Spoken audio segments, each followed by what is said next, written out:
జీన్స్కి ఉండే zip loose అయినప్పుడు use అయ్యే టిప్ అనమాట. దానికోసము మాస్క్ ఉంటుంది కదా, యూజ్ అండ్ త్రో మాస్క్. ఆ మాస్క్కి ఒకవైపు స్ట్రైప్ కొంచెం లాగినట్లుగా, అంటే ఎలాస్టిక్ లాగా ఉంటుంది కాబట్టి ఒకవైపు ఉన్నదాన్ని కట్ చేసుకోవాలి. కట్ చేసుకున్న తర్వాత ఇప్పుడు ఈ స్ట్రాప్ని మనం జిప్కి పైన చిన్న హోల్ లాగా ఉంటుంది కదా, ఆ హోల్లో నుంచి పంపించేసి ఫస్ట్ ఈ స్ట్రాప్ని ఆ జిప్ లాగా ముడేసామనుకోని అదే లాక్ అయిపోతుంది. ఆ తర్వాత మనకి ఎంతైతే కొంచెం గ్యాప్ లాగా ఉంచుకొని మిగిలింది మనం పైన ముడిలాగా వేసుకోవాలన్నమాట. అంటే దీనికి సాగ గుణం ఉంటుంది కాబట్టి మనం ఇలా సాగతీసి వేయడానికి ఉంటుందన్నమాట. అంటే మరి లూజ్గా కాకుండా కొంచెం దగ్గరగా ఉండేటట్లుగా ఇలా ముడి అనేది వేసేసుకున్నాం అనుకోండి.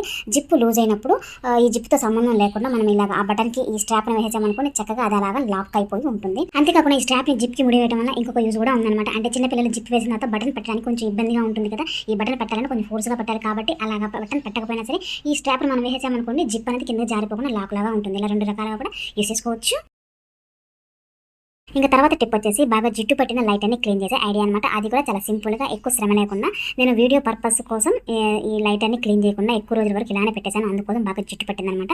దానికోసం నేను ఇక్కడ కుళ్ళిన నిమ్మకాయలు తీసుకున్నాను. ఫ్రెష్ నిమ్మకాయలు తీసుకోవాల్సిన అవసరం లేదు. కుళ్ళిన నిమ్మకాయలు కూడా రసం ఉంటుంది కాబట్టి ఇలాగా కూడా రీయూస్ చేసుకోవచ్చు. కుళ్ళిన నిమ్మకాయలు ఈ రసం తీసుకున్న తర్వాత ఇందులో 1/2 టీ స్పూన్ కన్నా కొద్దిగా తక్కువగానే తీసుకున్నాను బేకింగ్ సోడా. 1/4 టీ స్పూన్ వరకు తీసుకొని ఈ రెండింటిని ఒక కలిపేసామనుకోండి, ఒక సొల్యూషన్ లాగా రెడీ అవుతుంది అనమాట.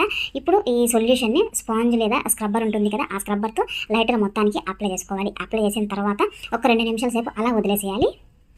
ఇలా 2 నిమిషాల తర్వాత కాస్త రుద్దినట్లుగా చేసుకోవాలి. ఆ స్క్రబ్బర్తో ఈ సొల్యూషన్ వేసుకుంటూ, ఇక నేను కొంచెమే ఉంది కాబట్టి ఈ స్పాంజ్ స్క్రబ్బర్ అయితే యూస్ చేస్తున్నాను. ఇంకా ఎక్కువ జిడ్డుగా ఉందనుకోండి, స్టీల్ స్క్రబ్బర్ ఉంటుంది కదా, దాంతో సరే మనం చక్కగా ఈ లైటర్ మొత్తాన్ని కూడా ఇలా రుద్దినట్లుగా చేస్తే పైన ఉన్న జిడ్డు అనేది పూర్తిగా పోతుందన్నమాట.